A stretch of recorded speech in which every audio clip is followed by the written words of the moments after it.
Shalom adik-adik, pada sore hari ini kita bertemu lagi dalam Kingdom Kids.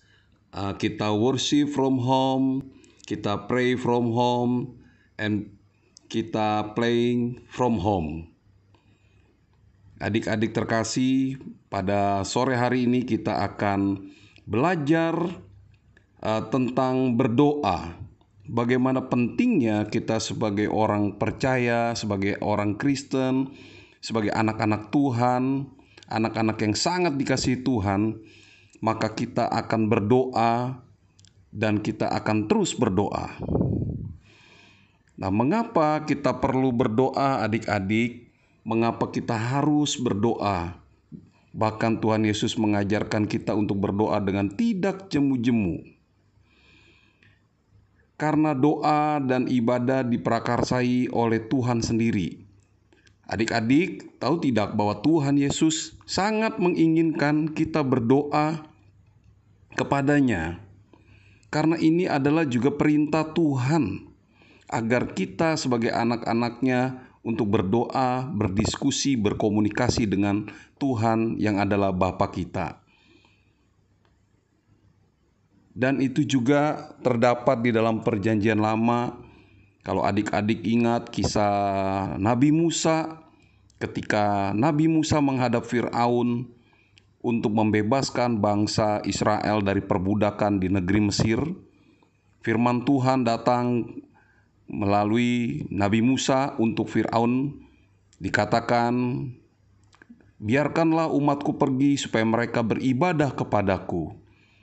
Jadi adik-adik, Tuhan ingin umatnya, anak terkasihnya beribadah kepada Dia. Itulah yang Tuhan Yesus katakan. Bahkan Tuhan Yesus menegaskan di dalam Lukas pasal 18 ayat 1-8 bahwa kita harus berdoa dengan tidak jemu-jemu. Nah, adik-adik, apa sih arti doa tidak jemu-jemu? Nah, tidak jemu-jemu itu adalah doa yang tidak patah semangat. Tidak jemu-jemu adalah tidak tawar hati. Tidak jemu-jemu adalah tidak kehilangan pengharapan. Nah, adik-adik, ini yang Tuhan Yesus mau kita lakukan.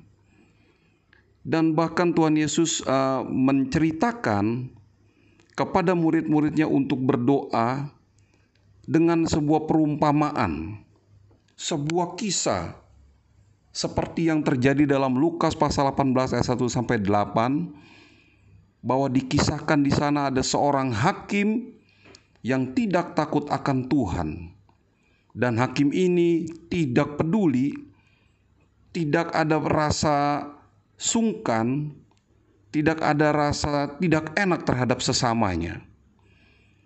Jadi Tuhan Yesus sedang menceritakan ada seorang hakim yang tidak takut akan Tuhan dan tidak peduli dengan orang lain, apa yang orang lain mau katakan tentang hakim tersebut. Hakim itu tinggal di sebuah kota, dan di sebuah kota yang sama yang hakim itu tinggal juga seorang janda. Seorang janda yang sudah ditinggal oleh suaminya yang meninggal, yang sudah meninggal dunia. Janda tersebut tinggal di dalam satu kota dengan hakim yang tidak takut akan Tuhan dan tidak peduli terhadap orang lain tadi. Nah, saudara, dikatakan di sana, adik-adik terkasih, dikatakan di sana Tuhan Yesus mengatakan sebuah perumpamaan ini, bahwa janda ini sedang berperkara, sedang bermasalah, atau sedang dalam perdebatan hukum dengan seorang laki-laki yang kuat. Bayangkan saudara, adik-adik, seorang janda yang tidak punya suami, dia berperkara dengan seorang laki-laki yang kuat. Secara hukum sudah pasti dikatakan di Alkitab bahwa dia kalah. Namun demikian ada satu pengharapan adik-adik, bahwa janda ini bisa menang kalau saja hakim yang tidak takut akan Tuhan dan hakim yang tidak peduli dengan orang lain itu dapat membela perkara dia, dapat membenarkan dia. Oleh karena itu, apa yang dilakukan oleh janda itu? Janda itu terus saja mendatangi hakim tersebut. Tiap kali dia datang terus untuk membela haknya. Tetapi hakim itu untuk sementara waktu dia tidak memenangkan perkara janda tersebut. Tetapi karena janda itu terus mengganggu, terus menyusahkan hakim itu, lalu hakim itu berkata dalam hatinya, daripada ia terus menyusahkan aku, daripada ia terus menyerang aku nantinya, baiklah aku memenangkan perkaranya. Nah, adik-adik, akhirnya janda ini dimenangkan perkaranya oleh hakim tersebut karena janda itu terus-menerus memerintahkan hakim untuk memenangkan perkaranya. Sekalipun secara kekuatan dia tidak punya kekuatan untuk melawan perkaranya. Tetapi adik-adik, apa yang dilakukan oleh janda ini yang patut kita contoh. Ini yang harus kita contoh, kita teladani.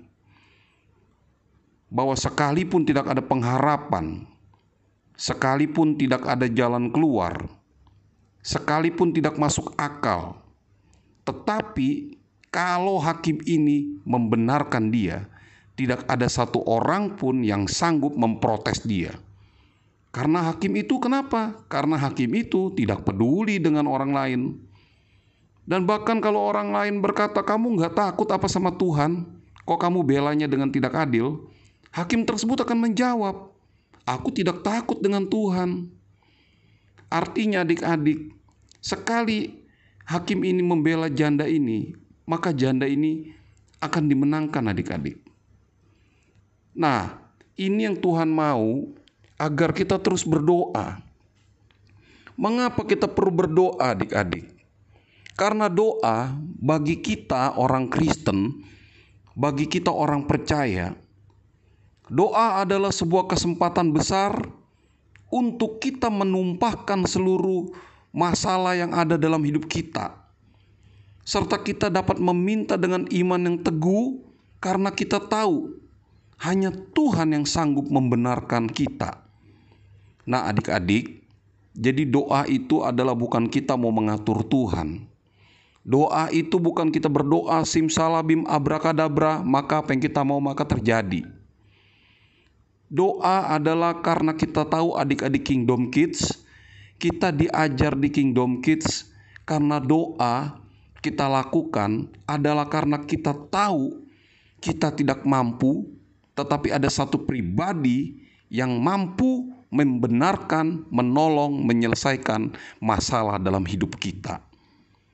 Kenapa kita berdoa adik-adik?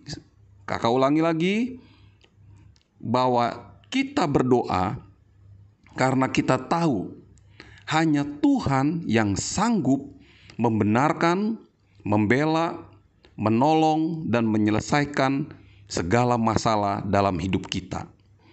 Jadi adik-adik, mulai hari ini jangan berdoa kita ngatur-ngatur Tuhan, seolah-olah Tuhan tidak mengerti apa yang kita rasakan, apa yang sedang kita derita. Dan mulai hari ini janganlah kita berdoa karena kita merasa doa kita wajib didengar, atau Tuhan harus mendengar mantra yang kita ucapkan, atau doa yang kita ucapkan, atau kata-kata sakti yang kita ucapkan. Atau juga jangan berpikir, ya udahlah nggak usah berdoa, kan semuanya sudah takdir, sudah nasib, sudah diatur sama Tuhan, kita terima aja. Bukan begitu adik-adik. Karena Tuhan Yesus sendiri berkata, kamu berdoa jangan jemu-jemu, jangan patah semangat, jangan hilang pengharapan. Berdoa selalu, minta sama Tuhan. Karena kamu tahu adik-adik, kita tahu adik-adik, kita berdoa bukan karena kita percaya Tuhan menetapkan takdir kita. Bukan kita bisa mengatur Tuhan. Kita berdoa karena kita tahu hanya Dia yang sanggup melepaskan kita dari masalah hidup kita. Nah, adik-adik, pesan ceritanya begini. Sekarang kan lagi wabah corona.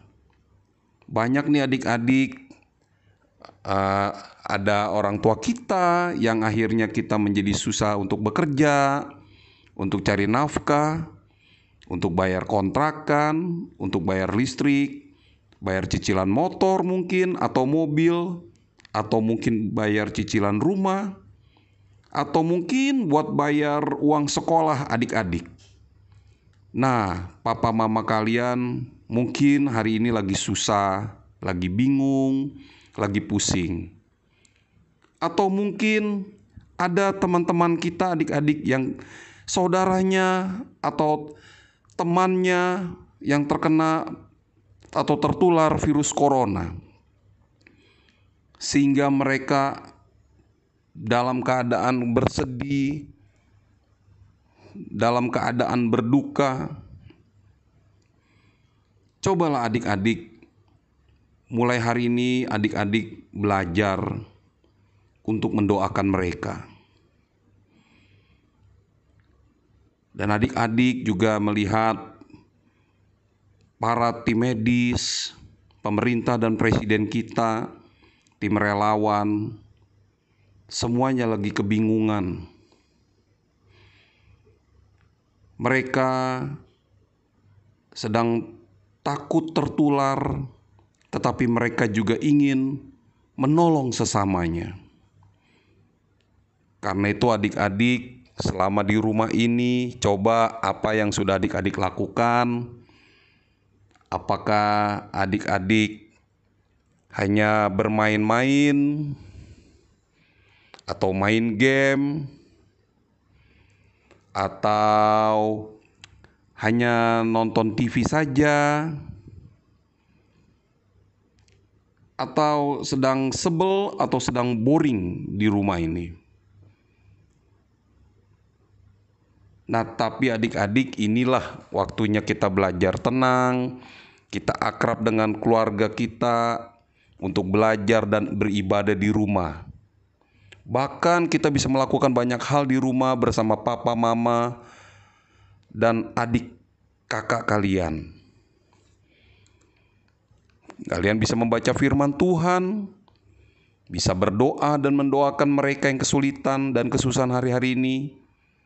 Kalian dapat memuji Tuhan, bisa main gitar dengan papa mama, tepuk tangan bersama.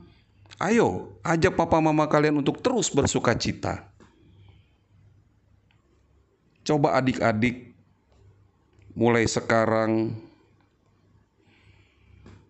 susunlah kisah kalian selama self-distancing ini, selama di rumah. Adik-adik Kingdom Kids nanti dapat menceritakan jikalau kalian berkumpul lagi di Kingdom Kids pada waktu yang akan datang.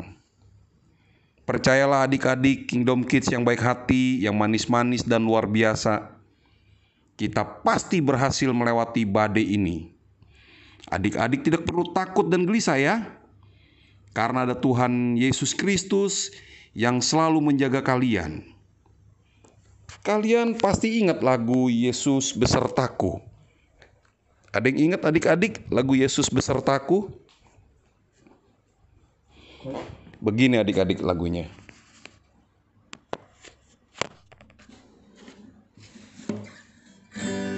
Di kanan kau ada, di kiri kau ada, di atas dan di bawah kau ada, di suka kau ada, di dukaku kau ada, karena Engkaulah Yesusku. Nah, adik-adik coba kalian nyanyikan lagu ini bersama keluarga ya. Dan adik-adik, kakak berpesan, Pada sore hari ini ingat tadi kisah seorang janda yang berperkara dengan seorang laki-laki yang kuat, yang tidak mungkin ia menang di dalam pengadilan, di dalam perkara hukum, tetapi dia terus-menerus meminta tolong kepada hakim yang tidak takut akan Tuhan dan tidak pusing atau tidak peduli dengan sesamanya. Akhirnya karena ia terus-menerus memerintahkan hakim itu untuk membela perkaranya, membela haknya, membenarkan dirinya, maka hakim itu pun menuruti perintahnya. Demikian juga dengan Tuhan, Bapa kita adik-adik. Mulai sekarang kita tahu bahwa papa mama kita sedang kesulitan, teman-teman kita kesulitan, pemerintah kita sedang kesulitan. Marilah kita berdoa kepada Tuhan Yesus Kristus. Karena kenapa adik-adik? Seperti kisah janda dan hakim tadi. Karena kita tahu hanya Tuhan yang sanggup membela papa mama kita dari pekerjaannya, usahanya, kesehatannya, dan keutuhan rumah tangga kalian, adik-adik. Itu hanya Tuhan yang sanggup memelihara. Dan untuk teman-teman yang sakit, hanya Tuhan yang mampu menyembuhkannya. Dan pemerintah pun pasti Tuhan bantu, Tuhan tolong, karena memang hanya Tuhan yang sanggup melepaskan kita dari segala masalah ini. Yuk adik-adik, belajar pada sore hari ini kita berdoa, kita mengucapkan deklarasi kita adik-adik kepada Tuhan, bahwa Tuhan Yesus Kristus, Dia adalah Tuhan yang penuh kasih dan penuh sayang bagi setiap orang. Karena itu, adik-adik tetaplah berdoa, jangan putus asa, karena hanya Tuhan yang sanggup membela, melepaskan, dan menolong kita keluar dari masalah ini. Demikian adik-adik, selamat sore, Tuhan Yesus memberkati. Haleluya, amin.